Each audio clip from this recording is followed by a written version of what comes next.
فاعوذ باللہ من الشیطان الرجیم بسم اللہ الرحمن الرحیم۔ دورہ قرآن سے آج ہمارا جو سبق کا آغاز ہوتا ہے وہ ہے سورہ النساء سے۔ سورہ النساء کے مضامین کا خلاصہ آج بیان کیا جائے گا۔ تو سورہ النساء مدنی صورت ہے اور اس کی 176 آیات ہیں اور اس کے 24 رکوع ہیں، اور اس میں جو اس کا مرکزی مضمون ہے، جو اس میں بات بنیادی طور پر سمجھائی گئی ہے، وہ ایک تو ساری دنیا کو سمجھانا اور بالخصوص اہل کتاب کو دعوت اسلام اور مسلمانوں کو نفاق سے بچانا، اور خالص توحید کے ساتھ ساتھ خاندان سے لے کر ریاست تک ایک مضبوط اجتماعیت قائم کرنا۔ تو اب اس کا جہاں تک زمانہ نزول ہے، تو زمانہ نزول کے بارے میں اگر بات کی جائے تو یہ صورت نازل ہوئی ہے غزوہ احد کے بعد۔ غزوہ احد کے بعد یہ صورت نازل ہوئی، چونکہ غزوہ احد میں کافی سارے صحابہ کرام شہید ہوئے تھے، اور ظاہری بات ہے ان کی شہادت کے بعد بہت سارے مسائل نے جنم لیا تھا۔ خاص طور پر وراثت کا مسئلہ ہے، وراثت کیسے تقسیم کی جائے گی، پھر جو بیوہ خاتون ہوتی ہے، پھر یتیم بچے ہوتے ہیں، اور پھر یتیم بچیوں کا پھر آگے نکاح ہوتا ہے، پھر نکاح میں جو ہے مہر جو ہے اس کے مسائل ہیں۔ تو یہ سارے مسائل پیدا ہو گئے تھے، تو اب ان مسائل کا حل ہے۔ گویا کہ ایک اسلامی ریاست، اور اسلامی ریاست میں جو اس کے باشندے ہیں، رہنے والے لوگ ہیں، تو اب ان کے جو مسائل ہوں گے وہ خانگی مسائل ہیں، آئلی مسائل ہیں، معاشرتی مسائل ہیں، میاں بیوی کے مسائل ہیں۔ تو یہ بنیادی طور پر تو معاشرتی سارے مسائل ہیں۔ تو اب ان مسائل کو حل کرنا ہے، اپنے شہریوں کو اس کے بارے میں رہنمائی اور ہدایات دینی ہے۔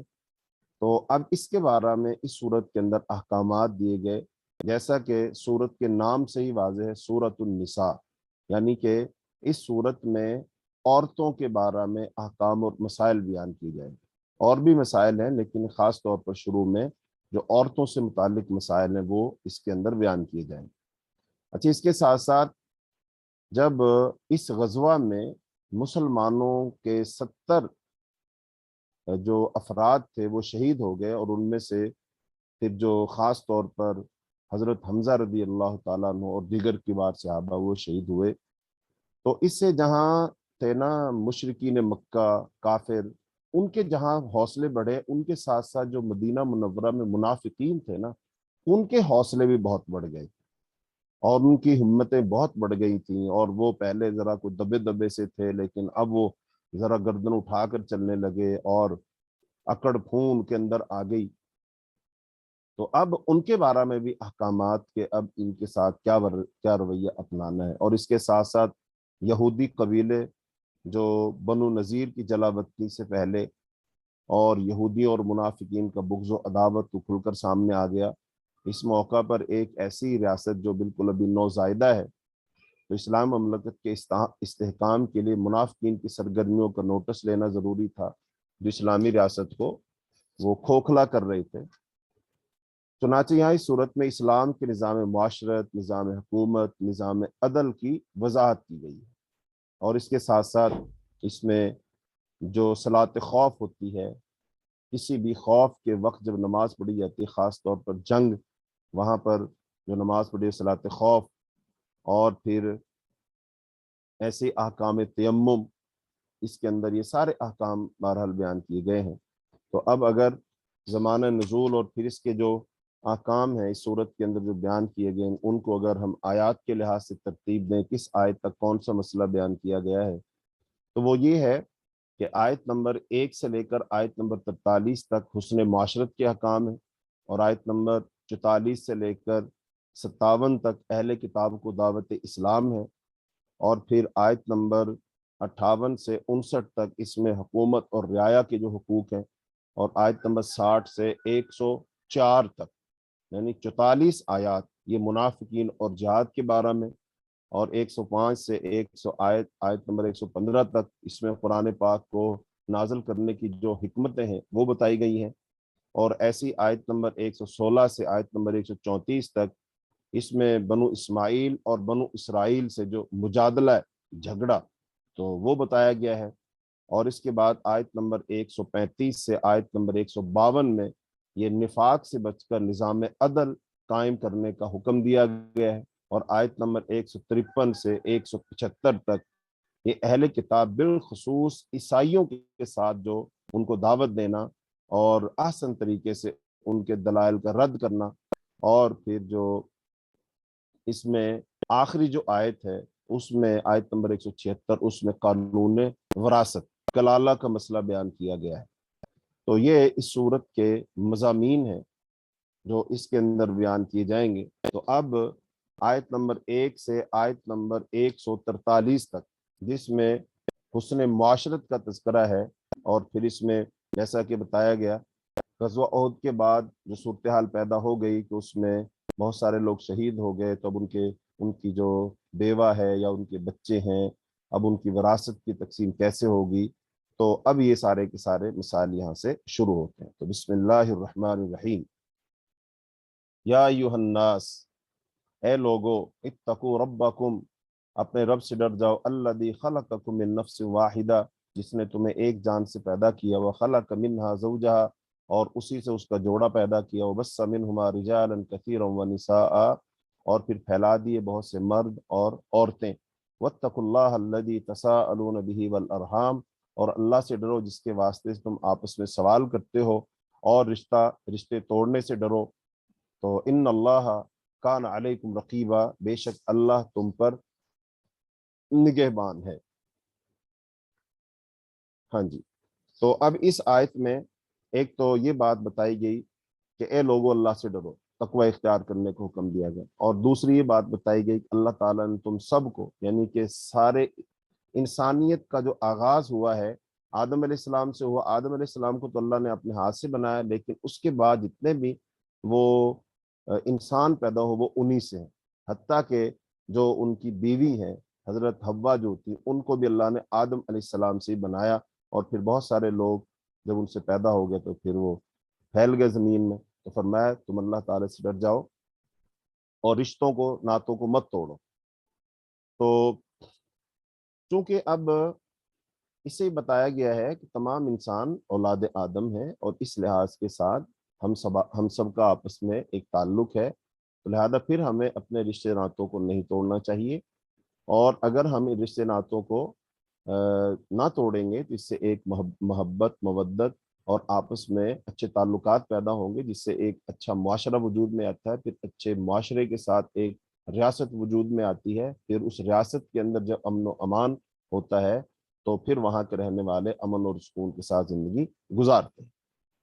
تو رسول اللہ صلی اللہ علیہ وسلم نے حدیث میں ارشاد فرمایا فَإِنَّ الْمَرْأَةَ خُلِقَتْ مِنْ ضِلْعٍ، کہ عورت کو پسلی سے پیدا کیا گیا، اور پسلی میں سے ٹیڑھا حصہ اوپر کا ہوتا ہے، اور اگر تم اسے سیدھا کرنا چاہو گے تو توڑ بیٹھو گے، اور اگر اس سے فائدہ اٹھاؤ تو اس طرح فائدہ اٹھاؤ گے کہ اس میں ٹیڑھا پن ہوگا۔ یعنی کہ اب یہ جو انسان کی پسلیاں ہیں نا، تو پسلی تو ساری ایسے ہوتی ہے نا، ایسے تو وہ ٹیڑھی ہوتی ہے، اب اس میں سے جو ٹیڑھا پن ہے نا اوپر کا، یعنی کہ یہاں سے جو یہ ساتھ جڑی ہوئی ہے، تو یہ ٹیڑھا پن زیادہ ہے، تو لہذا اس حصے سے پیدا کیا گیا ہے، تو فرمایا آپ نے تو اس کے ٹیڑھے پن کے ساتھ ہی گزارا کرو،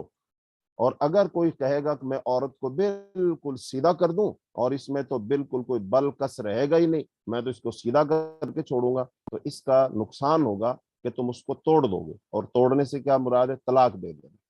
تو اس کا مطلب طلاق ہو جائے گی۔ تو اس لیے خواتین کے ساتھ، بیویوں کے ساتھ حسن معاشرت سے رہا جائے، نرمی سے رہا جائے، اور ان سے اچھے اخلاق سے رہا جائے، اور یقیناً جب عورت کے ساتھ اچھے اخلاق کے ساتھ رہو گے، اس کو پیار دو گے، محبت دو گے، تو عورت پھر وہ آپ کی ہو جاتی ہے، پھر وہ آپ کی خیر خواہ بھی ہوتی ہے، اس کی ساری وفائیں آپ کے ساتھ ہو جاتی ہیں، پھر وہ آپ کی عزت، مال، گھر، اولاد، ہر چیز کی وہ محافظ بن جاتی ہے، تو لہذا اس سے پھر گھر میں سکون ہوتا ہے، پھر گھر کے سکون سے بچے جو ہیں ان کی اچھی پرورش ہوتی ہے، اور جب بچے جو ہوتے ہیں اگر ان کی اچھی پرورش ہو جائے تو اچھے شہری بن جاتے ہیں، اور اچھے شہریوں سے پھر ایک اچھا معاشرہ، پھر اچھے معاشرے سے پھر ایک اچھی ریاست. تو بہرحال ایک سب سے بنیادی یونٹ تو پھر گھر ہی ہوا نا.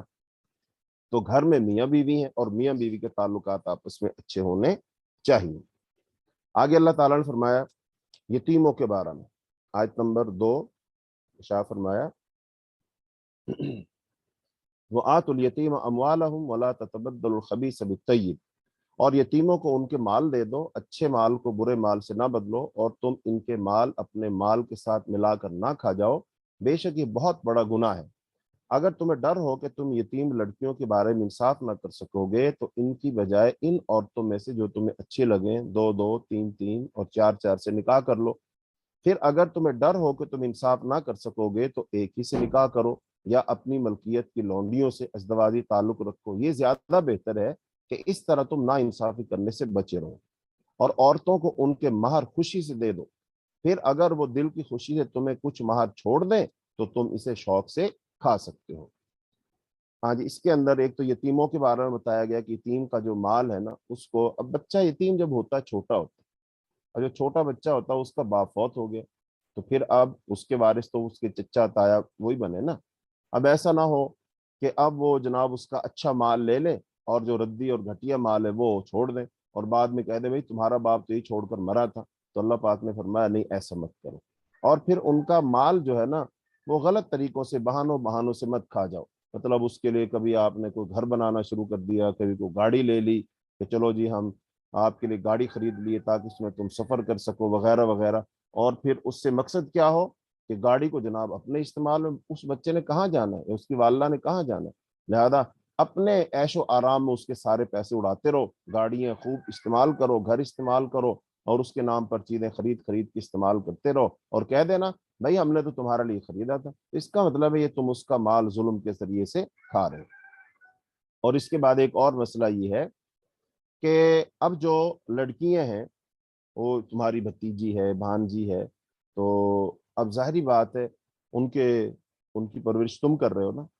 تو اب ان کی اگر تم پرورش کر رہے ہو تو اب تمہیں یہ تو اچھا لگتا ہے کہ اس لڑکی کے پاس کافی مال اس کے حصے میں آئے گا, تو کیوں نہ اس سے میں اپنے بیٹے کی شادی کروا دوں تاکہ لڑکی بھی یہیں رہے اور اس کا مال بھی یہیں رہے, یعنی کہ گھر سے باہر کچھ جائے ہی نہ. اچھا ٹھیک ہے, ایسا کرنے میں حرج تو کوئی نہیں ہے, لیکن اس سے تو تم بہت کچھ لینا چاہتے ہو, لیکن اس کو بھی تو حق مہر میں کچھ دو نا. ایسا نہ ہو کہ اب وہ تو تمہارے قبضے میں, اس بیچاری نے کیا بولنا ہے کیا کہنا ہے, تو اس کو لہذا حق مہر دو ہی نا, سب کچھ اپنے گھر میں ہی رکھ کے اس کی چیزیں بھی نکاح کے بہانے سے ہڑپ کر جاؤ. تو فرمایا ایسا نہیں کرنا. تو حضرت عائشہ رضی اللہ تعالیٰ کی روایت ہے کہ ایک شخص کے پاس یتیم لڑکی تھی, اس نے اس سے نکاح کر لیا. اس لڑکی کا ایک کھجور کا درخت تھا اور اسی درخت کی وجہ سے وہ اس کو اپنے پاس روکے ہوئے تھا, جبکہ اس لڑکی کو اس کی طرف سے کچھ نہیں ملتا تھا. تو اس کے بارے میں یہ آیت نازل ہوئی. تو اس کا مطلب اب وہ جو شخص تھا وہ اس لڑکی کو اس لیے رکھے ہوا تھا کہ یہ لڑکی میرے پاس رہے گی تو اس کا مال بھی میرے پاس رہے گا, لہٰذا اس کو نکاح سے شادی بھی کر لو. لہٰذا اب تو کوئی کہہ نہیں سکتا کہ اس کے آگے تم شادی کر دو, بھائی وہ تو میری بیوی ہے, تو لہٰذا جو بیوی کا مال وہ سارا کچھ میرا ہے, یہ بات درست نہیں ہے. بیوی کا جو مال ہوتا ہے اس کو حق مہر دو گے, وہ اس کی اپنی ملکیت ہے. جب اس کی وہ اپنی ملکیت ہے تو اس کا مطلب وہ اس کی وراثت ہے. اب وہ تم کو خوشی سے اگر دے دے تو ٹھیک ہے, لیکن زبردستی تم اس سے کچھ نہیں لے سکتے.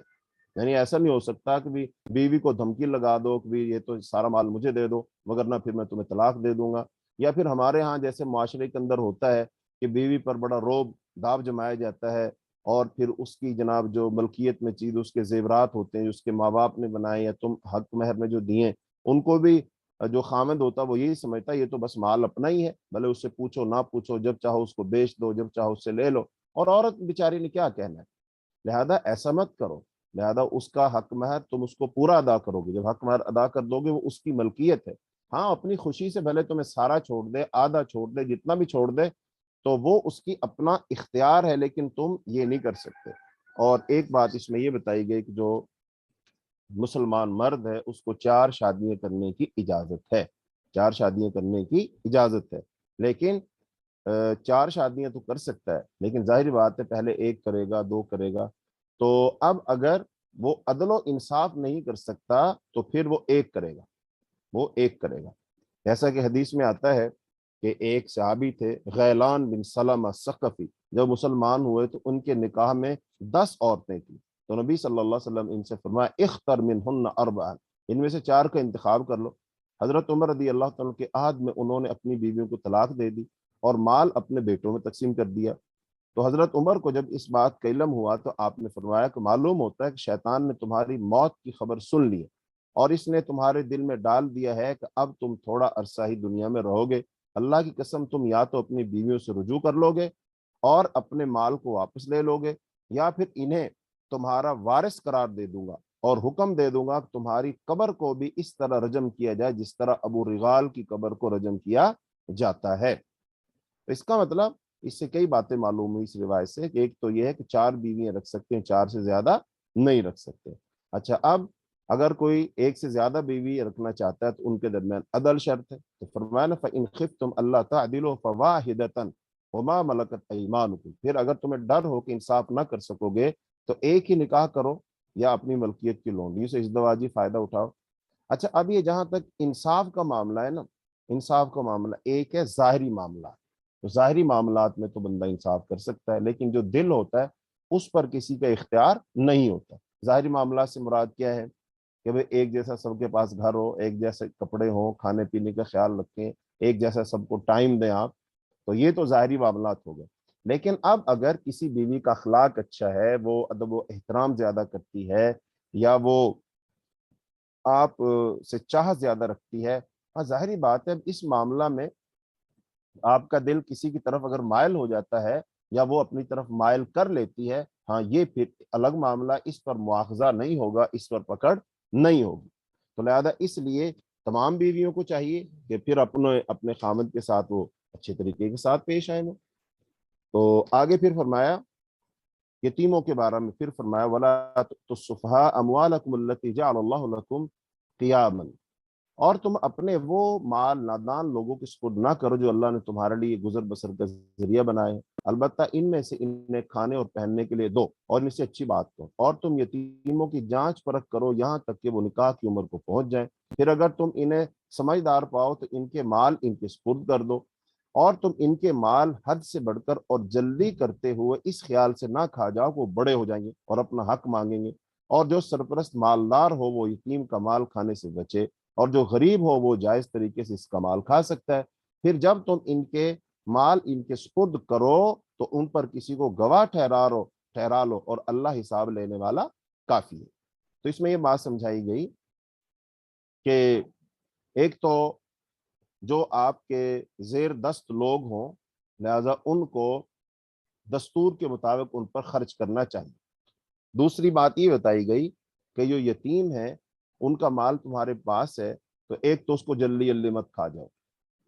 اب یہ بات معروف ہے، ہم سب سمجھتے ہیں کہ 3 بچے ہوں، ابھی چھوٹی عمر کے ہیں، ان کے پاس لاکھوں کروڑوں روپے ہیں، تو ہم ان کو جناب جلدی جلدی کھائیں پیئیں، گھر بنائیں، گاڑیاں بنائیں، چونکہ اگر وہ بالغ ہو گئے پھر تو وہ کہیں گے کہ چچا یہ تو میرا مال ہے، ہمارے باپ کا مال ہے، لہٰذا تم یہ خرچ نہیں کر سکتے، تو لہٰذا اس سے پہلے تم خرچ کر لو۔ اس کا مطلب ہے نیت کا مسئلہ ہے، اللہ تعالیٰ نیتوں کو خوب جانتا ہے کہ کس کے دل میں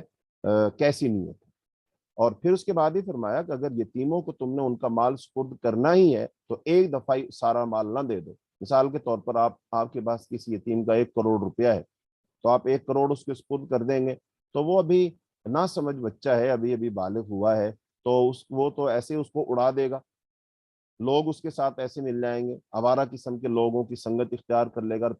پیسہ ویسے ہی مزاج کو بگاڑ دیتا ہے۔ لہذا اب تم کیا کرو، پہلے اس کو 10,000 روپے دو اور اس سے کہو بیٹا یہ 10,000 روپے ہیں، لہذا ان کے ساتھ تم نہ کوئی کام کاج کرو۔ تو جب تم اس کو 10,000 روپے دو گے پتہ چل جائے گا کہ ان کو کیسے خرچ کرتا ہے،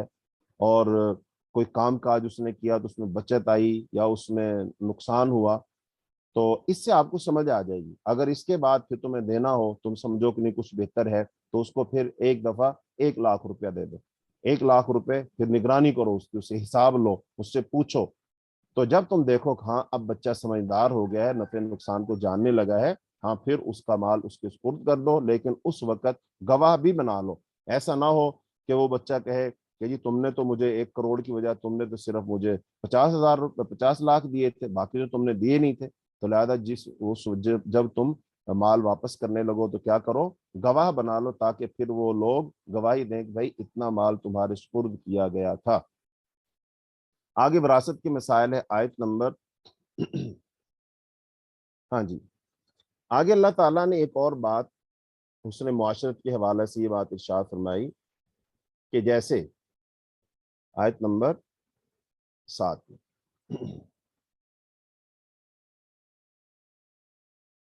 یہ فرمایا للرجال نصیب مما ترک الوالدان والاقربون وللنساء نصیب مما ترک الوالدان والاقربون، مردوں کے لیے اس مال میں حصہ ہے جو ماں باپ اور رشتہ دار چھوڑ جائیں، اور عورتوں کے لیے بھی حصہ ہے اس مال میں جو ماں باپ اور رشتہ دار چھوڑ جائیں۔ یہ چھوڑا ہوا مال تھوڑا ہو یا زیادہ، اس میں ہر ایک کا مقرر کیا ہوا حصہ ہے، اور جب تقسیم کے وقت حاضر ہوں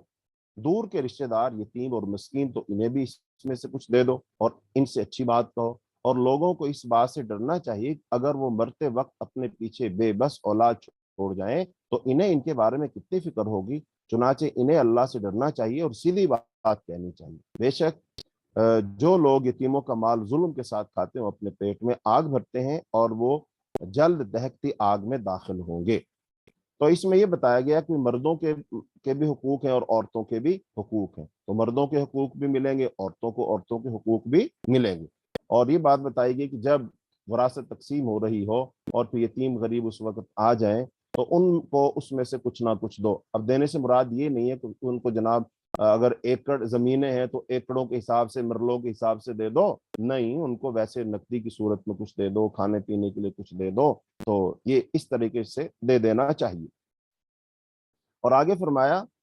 کہ دیکھو جو کوئی یتیم کے مال کو کھاتا ہے نا تو وہ خود یہ حساب لگا لے، اگر تمہارے اپنے چھوٹے چھوٹے بچے ہوں اور تمہاری موت کا وقت قریب آ جائے تو تمہیں اپنے بچوں کا فکر ہوتا ہے نا کہ ان بچوں کو کون سنبھالے گا، کیسے ان کے ساتھ لوگ سلوک کریں گے، مال و دولت کو کوئی ہڑپ تو نہیں کر جائے گا۔ تو بہرحال اس طریقے سے اللہ پاک نے فرمایا جو یتیم ہے اب ان کے ماں باپ فوت ہو گئے ہیں، ظاہر بات ہے وہ بھی تو اس فکر میں مرے ہوں گے نا ہمارے بچوں کی دیکھ بھال کون کرے گا، لہذا اب تم جیسے اپنے بچوں کے بارے میں چاہتے تھے ویسے ہی اب ان یتیموں کی کفالت کرو،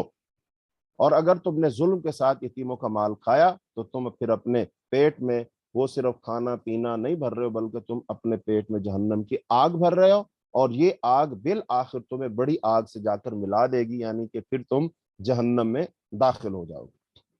اس کے بعد ہے وراثت کی تقسیم۔ وراثت کی تقسیم کا مسئلہ یہ ہے کہ اللہ تعالیٰ نے جہاں انسان کو وراثت مال و دولت عطا فرمایا ہے وہیں پر خود اللہ تعالیٰ نے مال و دولت کی تقسیم کی ہے، کس کو کتنا حصہ ملے گا،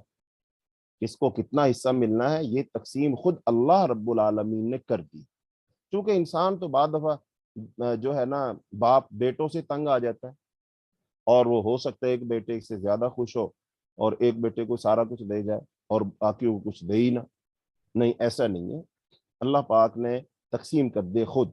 اب وہ تقسیم جو اللہ نے کی ہے وہ آپ کو ماننی پڑے گی، یہ اللہ کی حدیں ہیں، اگر اللہ کی حد میں انسان رہے گا تو اس کے معاملات ٹھیک چلیں گے، اگر وہ اللہ کی حدود کو پھلانگے گا تو اس کے معاملات خراب ہو جائیں گے، بگڑ جائیں گے۔ لہذا انسان بعض دفعہ اپنی طرف سے اچھے فیصلے کرتا ہے اپنے مستقبل کی حفاظت کے لیے، مستقبل میں تاکہ اس سے اچھا سلوک ہو، لیکن معاملات بگڑ جاتے ہیں، اس لیے اللہ تعالیٰ کے حکموں کے مطابق چلنا چاہیے۔ تو یہاں سے یہ وراثت کے جو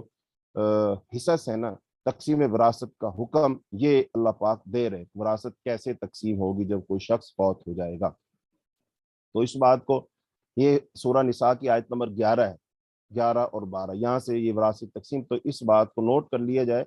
آپ میں سے کبھی بھی جب بھی وراثت کا کوئی مسئلہ آئے کہ کوئی فوت ہو گیا اس کی بیوی کو کتنا حصہ ملے گا، بیٹوں کتنا ملے گا، بیٹی کتنا ملے گا، ماں باپ کو کتنا ملے گا، تو لہذا یہ سارے حصے اللہ پاک نے بیان فرما دیے، تو یہاں سے آپ رہنمائی بعد میں لے سکتے ہیں۔ تو اللہ تعالیٰ نے ارشاد فرمایا